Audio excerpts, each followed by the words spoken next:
Welcome back. All right, it feels like we do a lot of 10-game win streak videos. Anytime a team hits 10 wins in a row, take a look at it. 10 losses in a row, not necessarily, but 10 wins in a row, sure. And then if they lose game 11, everybody comes back and says, see, that's the jinx. THG's jinx. Or maybe it's just hard to win 11 games in a row. But Florida has a good chance. So they've won 10 in a row. Their next game is at the New York Islanders, so they could very well hit 11 with that win, and I would think they probably should. Then they come home, they play Detroit, so it could hit 12 because they've already beaten Detroit during this winning streak.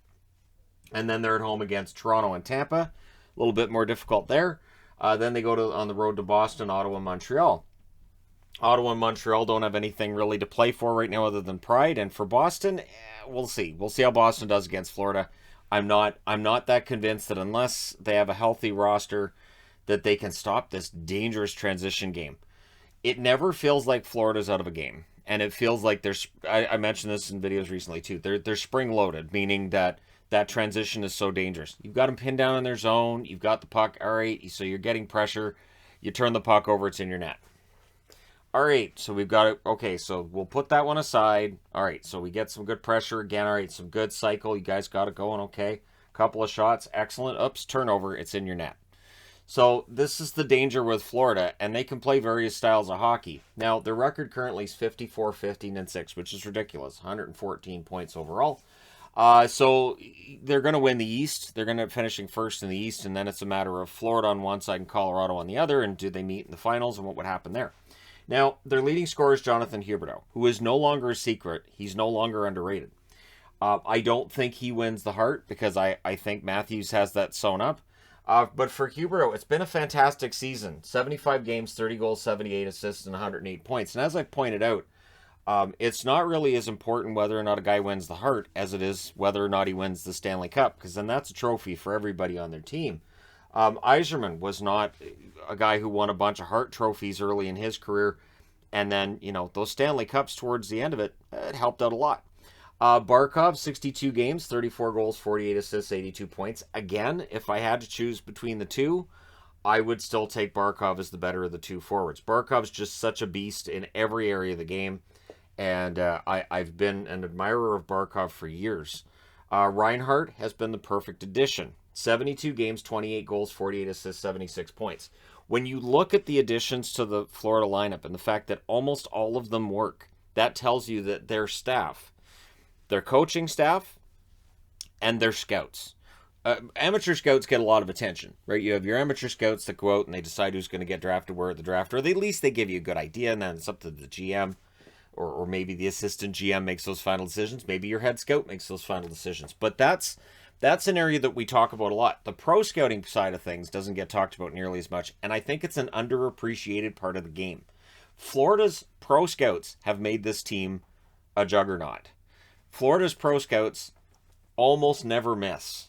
And whether it's grabbing Gustav Forsling on waivers, whether it's picking up a guy like Reinhart from Buffalo and knowing that he'll fit in, the moves they've made have been very, very smart. Aaron Ekblad, he's missed all of this, and yet they're still winning. 61 games, 15 goals, 42 assists, 57 points. It is hard to think of a team in the league that could lose a defenseman that's putting up those kinds of goals and points without experiencing a huge dip in their play. Florida has not experienced that. Anthony Duclair, 67 games, 31 goals, 24 assists, 55 points. Duclair, bouncing around the league. In Ottawa, he had good times and then some dry spots. Of course, Columbus, he had a rough go of it. And there was some question about whether or not he really was going to be a top six forward or what would happen. And when he went to Florida, it was kind of, well, this might be his final chance. Now he's a legit top 10, top six for Florida. And just overall, that 31 goals tells you he's one of the better goal scorers right now in the NHL. And Verhaeghe, 74 games, 22 goals, 31 assists, 53 points. That's some really good scouting. That the pro scouts, basically, or your general manager looks at things around the league and goes, I want to get Verhaeghe. So Bill Zito gets a lot of credit here as well. And then Sam Bennett, that pickup from Calgary. It's worked. 65 games, 27 goals, 19 assists, 46 points. If he'd been able to produce that way in Calgary, there's no way Calgary trades him. But I don't think that was going to happen in Calgary.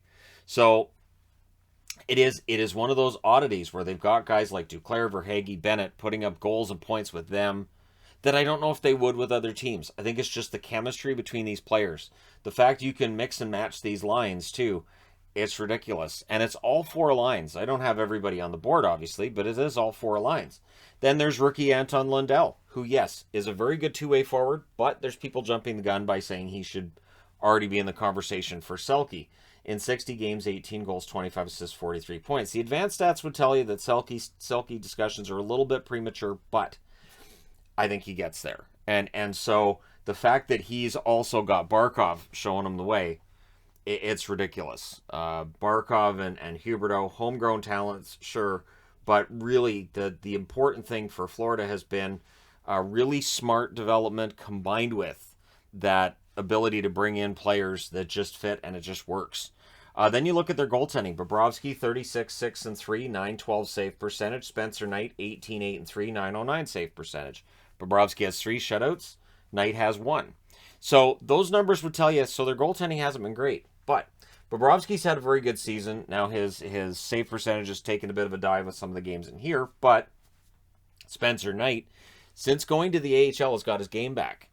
And so the separation between these two goaltenders kind of resembles last year, where Knight kind of sort of outplayed Bobrovsky in parts, and right now we're starting to see that again. And that's good news, because Spencer Knight is the future in net. Bobrovsky's the present. Is Bobrovsky overpaid?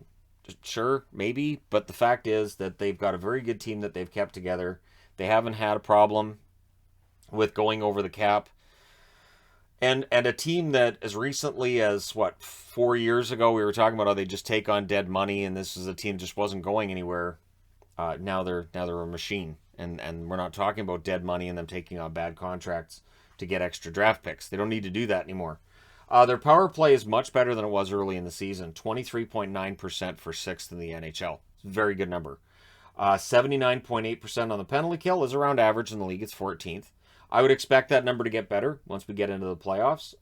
And then your goal differential plus 99 is ridiculous. If you lose by Florida, if you lose to Florida by a goal, they didn't have a very good game by their average, because they're averaging more than a goal advantage over their opponents. That plus 99 is despite the fact that they've lost 21 games this year. So it's ridiculous. At home, they're 32 and 6. They've been good at home all year. On the road, they started out kind of rough, 5 and 5. Since then, 22 9 and 6 overall. So that 5 and 5, they've been 17 4 and 1. 17 4 and 1. So pretty good. Pretty good on the road all of a sudden, and they're setting team records with their road record. So how did we get this 10-game winning streak going? All right, we start off with Montreal, and here is the interesting and important part here too. Only 2 of the teams they've beaten in this 10-game winning streak are teams that are currently above the playoff line. However, you play the schedule you're given, you win the games on that schedule. That's impressive. Montreal, it was tied 4-4 after 2. They did win it 7-4. They got 46 shots. One thing with Florida, there's no such thing as a bad shot. You shoot from everywhere. You shoot a lot, and it works. The game-winning goal was scored at 1:19 of the third period by Jonathan Huberdeau. Your 3 stars in this one, Lomberg, Bennett, and Huberdeau. Lomberg's had a really good season for Florida. Again, another former Calgary Flame. I don't think anybody expected a season like this out of him. Then they played against Chicago. They win 4-0. They had 44 shots in that 4-0 win. The game-winning goal is scored at 18:24 of the first, and it's Barkov that had the game-winning goal there. Your 3 stars are Bobrovsky, Barkov, and Forsling. So, yeah, all 3 of them members of the Florida Panthers. That would change, though, in the next game against New Jersey, and this is the one thing that you can look at in this winning streak and say they need to clean that up. They were losing 6-2 after the second period against the New Jersey Devils. They won 7-6 in overtime. They got 41 shots in that game. Your game-winning goals is scored at 1:45 of overtime by Gustav Forsling. The 3 stars in that game, Sharon Govich was the number 1 star. Barkov and Forsling are the 2nd and 3rd stars in that game. Forsling has been fantastic during this during this winning streak. Then against the Buffalo Sabres, they led 3-1 after 2. Got a little tight, but they do win that one 5-3. They get 40 shots in that one too. So 40, 46, 44, 41, 40. Pretty good at getting 40 shots. 8:57 of the third, Duclair gets the game-winning goal. Your 3 stars are Huberdeau, Duclair, and Okposo. So you get a Buffalo Sabre in the 3 stars in that one. Now against Toronto, first team on the board that's above the playoff line. They trailed 5-1 in the second period. And I was watching that thinking, well, this is a great win for Toronto. Nope.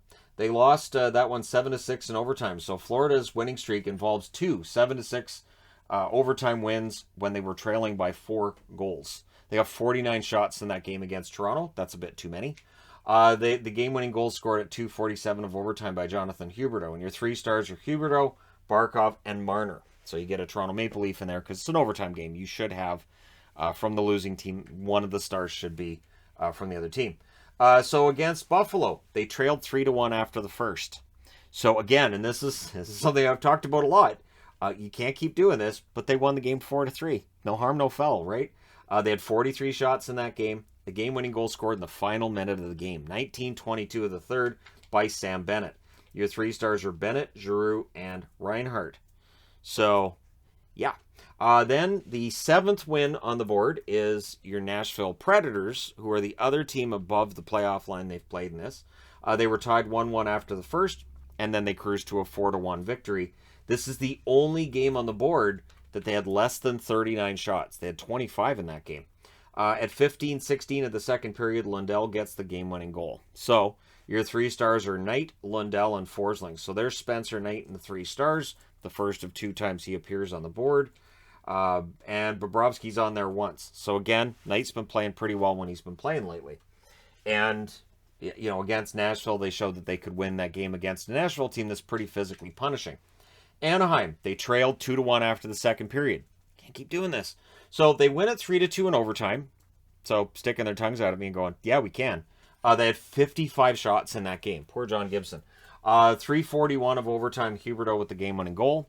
Your 3 stars are Duclair, Gibson, and Huberdeau, because John Gibson, that was a ridiculous performance by him. And then they play Winnipeg on the weekend, and of course, Winnipeg, their playoff hopes take a huge blow with the loss against Florida that we kind of all saw coming.